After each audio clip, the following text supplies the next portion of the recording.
క్రైస్తలో ఈరోజు దేవుని వాగ్దానం. నీవి విమోచించిన ఈ ప్రజలను నీ కృపచేత తోడుకొని పోతివి, నీ బలము చేత వారిని నీ పరిశుద్ధాలయంకు నడిపించితివి. నిర్గమాకాండం 15వ అధ్యాయం 13వ వచనం. ప్రియమైన సహోదరి సహోదరులారా, నేను ఒంటరిని, ఎక్కడికి వెళ్ళాలో ఏమి చెయ్యాలో అని తెలియక మనలో అనేక మంది బాధపడుతూ ఉంటారు. కానీ మనం ఒంటరి వారిమి కాము.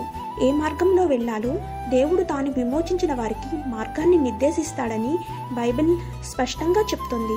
నిర్గమాకాండంలో దేవుడు ఇశ్రాయేలీలను ఐగుప్తు నుండి వాగ్దాన దేశానికి నడిపించినాడు. ఇశ్రాయేలీల వలె దేవుడు మనలను పిలిచిన చోటికి నడిపిస్తాడు. దేవునిపైన మన నమ్మకాన్ని ఉంచినప్పుడు మనం దేవుని చేత నడిపించబడతాము.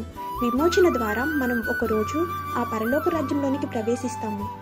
ఈరోజు వాగ్దానం మనందరి జీవితంలో నెరవేరాలని కోరుకుంటూ దేవుని సువార్త పరిచర్యలో మీ సహోదరి. ఆమేన్. God bless you.